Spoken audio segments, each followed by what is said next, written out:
आव्यूह चैप्टर जो क्लास 12 का है उसमें हमने पहला लेक्चर आप लोगों को बताया था, ये मेरा लेक्चर 2 है। पहला लेक्चर आप लोगों को मैंने ये बताया था कि आव्यूह किसे कहते हैं, आव्यूह कितने प्रकार के होते हैं, ठीक है ना दोस्तों। पहले लेक्चर में हमने अच्छी तरीके से डिस्कस किया था कि आव्यूह किसे कहते हैं, आव्यूह के प्रकार क्या होते हैं, ठीक ना।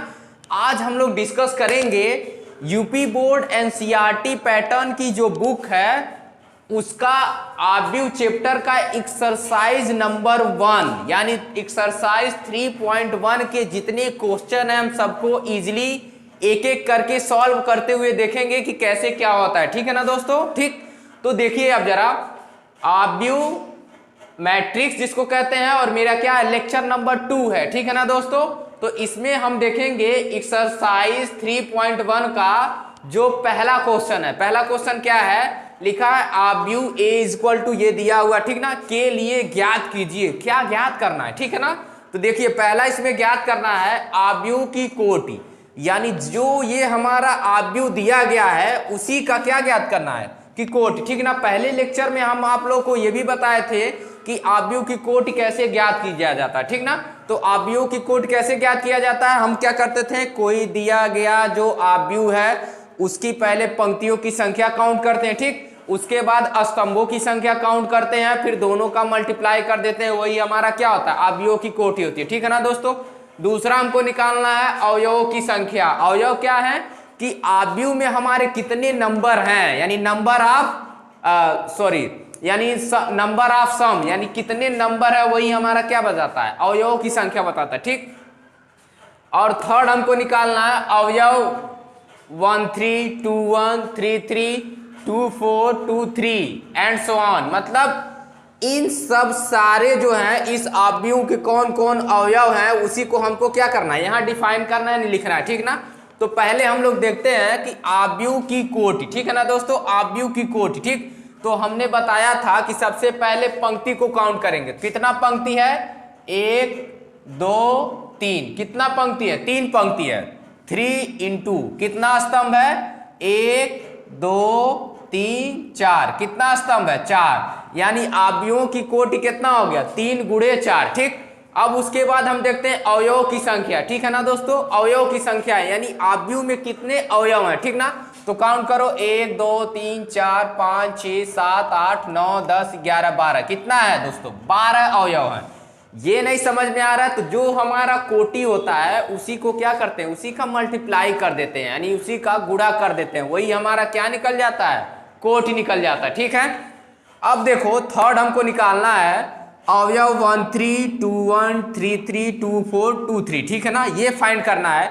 उससे पहले आप लोग देखो आव्यूह का जो जनरल फॉर्मूला होता है, यानी जनरल आव्यूह जो हमारा होता है वो होता है A11, यानी पहला जो नंबर होता है उसको A11 कहते हैं, दूसरा A12 कहते हैं, तीसरा A13 कहते हैं, चौथा A14 कहते हैं, 21 23 23 एंड सो ऑन, मतलब ये हमारा जनरल आव्यूह है, ठीक है ना।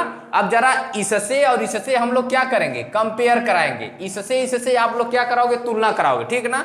जब तुलना कराओगे तो देखो हमको निकालना क्या है, A13, क्या निकालना है, A13, इसमें A13 है क्या, 1 2 3, यानी 3 नंबर पे A13 है, तो यहां देखो 1 2 3, A13 हमारा कितना है 19, यानी 19, A13 हमारा कितना है 19, ठीक। दूसरा हमारा क्या है A21, यहाँ पर क्या है A21 यहाँ है, तो दूसरे लाइन का पहला है ना A21, तो यहाँ पर क्या है A21 कितना है 35, यानी 35, ठीक। उसके बाद कितना A33 हमारा क्या है, ये है देखो, तो यानी तीसरे पंक्ति का जो ये तीसरा है 1 2 3, ये हमारा ना A33, तो यहां पर कितना हो जाएगा 1 2 3, यानी ये हमारा क्या है A33 कितना है -5, ठीक। उसके बाद क्या है 24 हमारा कितना है, ये देखो दूसरे पंक्ति का जो लास्ट वाला है, दूसरे पंक्ति का लास्ट वाला, यानी ये कितना हो जाएगा 12, ठीक। उसके बाद कितना है 23 कितना है, ये है ना दूसरे पंक्ति का जो तीसरा है 1 2 3, यानी ये हो जाएगा 5/2, ठीक है ना, क्लियर हुआ, ठीक। इसी तरीके से देखिए दूसरा क्वेश्चन इस एक्सरसाइज का क्या है, यदि किसी आव्यूह में 24 अवयव हैं तो, यानी कुल अवयव कितने हैं, 24 अवयव है, ठीक है ना। यदि कोई अवयव दिया है उसमें कुल कितने अवयव हैं, 24 अवयव हैं, तो इसकी संभव कोटियां क्या होगी, ठीक ना। यानी कह रहा है कि यदि कोई अवयव है उसमें 24 अवयव हैं, यानी संख्या कितना है 24 है, तो उसकी संभव कोटियां क्या हो सकती हैं, ठीक ना। फिर सेकंड कह रहा है यदि 13 अवयव हो तो कोटियां क्या होंगी, ठीक ना। तो देखो दोस्तों, अभी हम बताए हैं कि कोटियों को जब आपस में मल्टीप्लाई कर देते हैं तो वो हमारा क्या निकलता है, अवयव निकलता है, यानी अवयव की संख्या निकल सकती है, ठीक है ना। तो इसमें जरा देखो तो इसका आंसर देखो तो, यानी अवयव कितना है, कुल अवयव, यानी कुल अवयव हमारे 24 है, ठीक है ना। तो कोटियां यानी संभव कोटियां हमारा कितना हो सकता है, यानी दो नंबर ऐसा लेंगे, यानी पंक्तियों की संख्या गुणे स्तंभों की संख्या, ठीक है ना। यानी दो नंबर ऐसा लेंगे और दोनों का मल्टीप्लाई करने में कितना आ जाए, 24 आ जाए, ठीक है ना। तो पहला ये सकता है 8 गुणे 3 या 3 गुणे 8, ठीक है ना। दूसरा 12 गुणे 2 या 2 गुणे 12, समझ रहे हो कि नहीं आप लोग, ठीक है ना। यानी किसी दो नंबर ऐसा लेना कि दोनों को मल्टीप्लाई करने पे कितना आ जाए, 24 आ जाए, ठीक ना। इसी तरीके से बहुत सारे आप लोग निकाल सकते हो, ठीक, निकाल सकते हो ना, ठीक है। अब यहां पर देखो सेकंड कह रहा है कि इसमें अगर 13 अवयव है, कितना हो, 13 अवयव हो, तो संभव कोटि क्या हो सकता है, 1 गुणे 13 या 13 गुणे 1। क्यों हो सकता है, क्योंकि 13 का फैक्टर ही नहीं होता है, 13 का फैक्टर या तो 1 गुणे 13 हो सकता है या तो 13 गुणे 1, यानी 13 का क्या हो सकता है, यानी 13 का हो सकता है 13 गुणे 1 या 1 गुणे 13, यही ना संभव कोटि हो सकता है, ठीक। इसी तरीके से आप लोग थर्ड वाला कर सकते हो, यदि किसी अवयव में 18 अवयव है तो संभव कोटियां क्या होंगी, यदि इसमें 5 अवयव हो तो संभव कोटि क्या होगी। आप लोग इसी तरीके से कर सकते हो, ठीक है ना, कर लेना आप लोग, क्लियर हुआ, ठीक है। अब क्वेश्चन नंबर 4 देखो आप लोग, क्वेश्चन नंबर 4 क्या कह रहा है, 1 2 गुणे 2 अवयव a इक्वल टू दिया है बड़े ब्रैकेट के अंदर, कैसे डिफाइन किया है, a i j, यानी जो पहला नंबर है वो i है और दूसरा वाला क्या है, j है, की रचना कीजिए। और इसमें 3 क्वेश्चन दिया हुआ है, जैसे देखो पहला दिया है a i j equal to, कैसे डिफाइन कैसे परिभाषित किया है, i प्लस j का होल स्क्वायर अपान, यानी बटा क्या 2, ठीक। फिर सेकेंड क्या दिया है, a i j equal to i upon j equal to i upon j, ठीक है ना, ये हमारा क्या है i अपान j, ठीक। थर्ड हमारा क्या दिया, a i j equal to क्या दिया है, a i j equal to दिया है i प्लस 2j का होल स्क्वायर अपान 2, ठीक है ना। ये तीनों डिफाइन किया गया है, हमको किसकी रचना करना है, 1 2 गुणे 2 अवयव की रचना करना, ठीक है ना दोस्तों। और 2 गुणे 2 अवयव होता क्या है, यानी पंक्तियों की संख्या और स्तंभों की संख्या दोनों आपस में क्या रहे, 2 रहे, यानी 2 पंक्ति हो और 2 स्तंभ हो। जैसे आप लोग देखो यहाँ पर एक एग्जाम्पल हमने लिया, एक समान अवयव यानी जनरल अवयव हमने मान लिया, ये देखो 2 गुणे 2 कोटि का अवयव है ना, यानी 1 2 पंक्ति है और 2 क्या है, स्तंभ है, ठीक है ना। तो हमको इसी की रचना करना है, ठीक है ना। रचना करने का मतलब 1 2 3 इन चारों का क्या करेंगे, मान निकालेंगे, किसकी सहायता से, जो हमारी ये तीनों दिया गया है, ठीक है ना। तो पहला हम एक एग्जांपल लेके आप लोग को समझा रहे हैं, थोड़ा समझना आप लोग। पहला देखो दिया है a i j equal to क्या दिया है, i प्लस j का होल स्क्वायर अपान 2, ठीक है ना। तो पहला हम निकालेंगे a11, पहला क्या निकालेंगे, a11। तो a11 निकालो तो जरा देखो तो इसमें पहला i होता है, दूसरा j होता है, यानी i का मान 1 है, j का मान 1 है, तो इसमें जरा पुट करो तो 1 प्लस 1 का होल स्क्वायर 2 का स्क्वायर 4, यानी 2 आ गया, ठीक। फिर इसी तरीके से दूसरा हमारा क्या है 1 2, यानी i का मान 1 है और j का मान 2 है, तो इसमें रखोगे तो कितना आ गया, 9/2 आ गया, ठीक। दूसरा क्या है 2 1, यानी 2 1 ये है ना, 2 1 निकालोगे यानी i का मान 2 है और j का मान 1 है, तो ये भी हमारा 9/2 आ गया, ठीक। और लास्ट का चौथा क्या है 2 2, यानी i का मान 2 है और j का मान भी 2 है, ठीक है ना। यानी 2 + 2 4 का यानी 16, ये कितना आ गया, 8 आ गया। अब ये क्या करेंगे, इन चारों की जो वैल्यू है दिख रहा है ना, इन चारों की वैल्यू इसमें क्या करेंगे, पुट कर देंगे, ठीक ना। a11 हमारा कितना आया 2, a12 कितना आ गया 9/2, a21 9/2, a22 कितना आ गया 8 आ गया। यानी ये जो हमारा आ गया यही हमारा क्या है 2 गुणे 2 कोटि का अवयव है, क्लियर हुआ कि नहीं, ठीक है ना। इसी तरीके से आप लोग इसको कर सकते हो, इसको कर सकते हो, ठीक ना, क्लियर हुआ ना। ठीक, मैंने क्वेश्चन नंबर 5 को नहीं लिखा है क्योंकि जो क्वेश्चन नंबर 5 है वो सेम क्वेश्चन नंबर 4 के जैसा है, ठीक है ना। क्वेश्चन नंबर 4 में 2 गुणे 2 कोटि का अवयव बनाना था और क्वेश्चन नंबर 5 में क्या है 3 गुणे 4 का बनाना, एकदम सेम उसी तरह करोगे आप लोग, इजीली हो जाएगा, ठीक है ना। अब यहाँ पर एक अलग क्वेश्चन आ रहा है जो क्वेश्चन नंबर 6 ये दिखा रहा है, निम्नलिखित समीकरण में एक्स वाई जेड की वैल्यू निकालना है, यानी एक्स वाई जेड का क्या करना है, मान ज्ञात करना है, ठीक है ना। तो इसमें देखो 3 क्वेश्चन दिया गया है, पहला ये दिया है, दूसरा ये है, ठीक है ना। मैंने आप लोग को आव्यूह में एक समझाया था सममित आव्यूह, ठीक है ना। सममित आव्यूह किसे कहते हैं वो मैंने फर्स्ट लेक्चर में अच्छी तरीके से बताया था कि अगर 2 या 3 आव्यूह हैं, अगर वो 2 या 3 आव्यूह जो भी हैं, जितने आव्यूह हैं, अगर उनके कोटियों की संख्या किसी दूसरे आव्यूह के क्या होती है, बराबर होती है, ठीक है ना। जब बराबर होती है तो वो दोनों आव्यूह आपस में क्या होते हैं, सममित आव्यूह कहलाएंगे, ठीक। और जब ये भी बताए थे कि अगर वो सममित आव्यूह होंगे, क्या होंगे, सममित आव्यूह, अगर सममित आव्यूह होंगे तो उनके प्रत्येक अवयव किसी दूसरे आव्यूह के प्रत्येक अवयव के क्या होता है, बराबर होता है, ठीक है ना।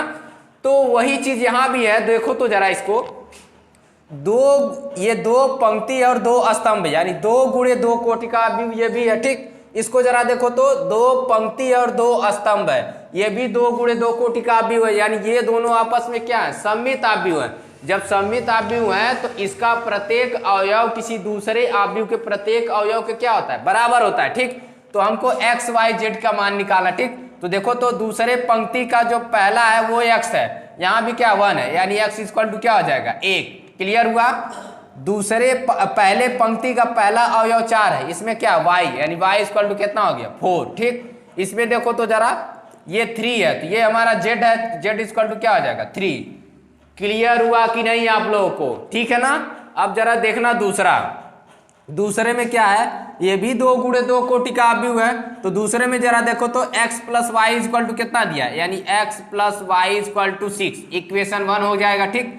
दूसरा हमारा क्या दिया है, x y is equal to कितना हो जाएगा 5, इक्वेशन 2, ठीक। तीसरा दिया है 5 प्लस जेड इक्वल टू कितना है, 5 plus Z equal to 5, sorry X Y equal to कितना हो जाएगा 8, एक्स वाई इक्वल टू 8 हो जाएगा और 5 प्लस जेड इक्वल टू कितना हो जाएगा 5, ठीक है ना, इक्वेशन 3।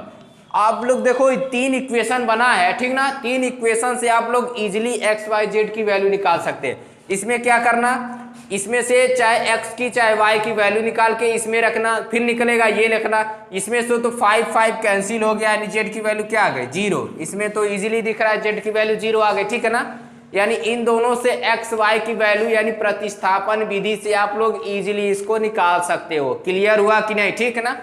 थर्ड क्वेश्चन देखो, थर्ड में देखो तो कितना पंक्ति है, 1 2 3 पंक्ति है, ये भी हमारा 1 2 3 पंक्ति है, 1 स्तंभ है, ये भी हमारा सममित आव्यूह है, ठीक है ना। तो इसका भी समीकरण क्या हो जाएगा, x plus Y plus Z equal to 9, equation 1 कर दोगे, फिर x plus Z equal to 5, equation 2 कर दोगे, y plus Z equal to 7, equation 3 कर दोगे, ठीक है ना। यानी अब इन इक्वेशनों को आपस में सॉल्व करके, ये नहीं दिखा है क्या, ये दिखा है, ये इधर दिख रहा है, ठीक है वो करो, ठीक है ना। यानी x plus Z is equal to कितना हो जाएगा, x plus Z is equal to 5 हो जाएगा, ठीक। थर्ड वाला क्या है, y plus Z is equal to 7 हो जाएगा, थर्ड इक्वेशन, ठीक ना। यानी इन तीनों इक्वेशनों को आप प्रतिस्थापन विलोपन जो विधि चाहो वो विधि लगा के आप लोग x y z की वैल्यू इजीली निकाल सकते हो, ठीक है ना। फिर देखो तो जरा क्वेश्चन नंबर 7 है, क्वेश्चन नंबर 7 भी हमारा 2 गुणे 2 कोटि का अवयव है, ये भी हमारा सममित अवयव दिखा रहा है, क्लियर हो रहा है कि नहीं, ठीक। तो ये इक्वेशन क्या बन जाएगा, a माइनस बी, यानी a minus B is equal to -1, equation 1। उसके बाद क्या बन जाएगा 2a minus B is equal to क्या हो जाएगा 0, इक्वेशन 2, ठीक है ना। अब आप लोग इन दोनों को चाहे प्रतिस्थापन विधि चाहे विलोपन विधि, दोनों में से कोई विधि निकाल के आप लोग a और b निकाल सकते हो, ठीक ना। इसी तरीके से एक इक्वेशन यहां दिख रहा है, देखो 2a plus C is equal to 5 हो जाएगा, ठीक। एक इक्वेशन ये बन जाएगा, फिर 3c plus d equal to 13 हो जाएगा। एक इक्वेशन ये बन जाएगा, ठीक ना। इसको भी आप लोग विलोपन, प्रतिस्थापन, वज्रगुणन जिस विधि से चाहो उस विधि से निकाल सकते हो। आप लोगों को क्लियर हुआ कि नहीं, ठीक है ना। बहुत आसान है दोस्तों, कोई कठिन नहीं है, ठीक है ना। अच्छे से करोगे सब आ जाएगा, ठीक है दोस्तों। अब आप लोगों के एक्सरसाइज 3.1 में एक दो क्वेश्चन और बचे होंगे जो ऑब्जेक्टिव है, मल्टीपल चॉइस क्वेश्चन है। उसमें आप लोग इजीली एक लाइन का, एक एक दो दो लाइन का होता है, इजीली पढ़ोगे इजीली समझ जाओगे, ठीक है ना। जैसे उसमें एक दिया होगा कि अगर m is equal to n है, यानी m is equal to n है तो उसको कौन सा अवयव कहेंगे, यानी सममित अवयव कहेंगे, ठीक है ना। आप लोग पढ़ोगे इजीली समझ जाओगे, ठीक है ना दोस्तों। आई होप आप लोगों को एकदम अच्छी तरीके से समझ में आया होगा जो हमारा ये लेक्चर नंबर 2 मैट्रिक्स है, ठीक है ना दोस्तों। ठीक है, क्लियर हुआ, ठीक। ये मेरा लेक्चर नंबर 2 मैट्रिक्स है, ठीक है ना। अब नेक्स्ट लेक्चर हमारा रहेगा लेक्चर नंबर 3 जो अवयव का, जो हम एक्सरसाइज 3.2 के क्वेश्चन को सॉल्व करेंगे, ठीक है ना। अगर आप लोगों को कोई दिक्कत आ रहा है, कोई भी दिक्कत आ रहा है, आप लोग ऑफलाइन भी मुझसे पढ़ सकते हो, ऑनलाइन भी पढ़ सकते हो, या अमित क्लासेस से जुड़ सकते हो, ठीक है ना दोस्तों। क्लियर हुआ कि नहीं, ठीक। थैंक यू दोस्तों, आई होप आप लोग को अच्छा लगा होगा। Thank you.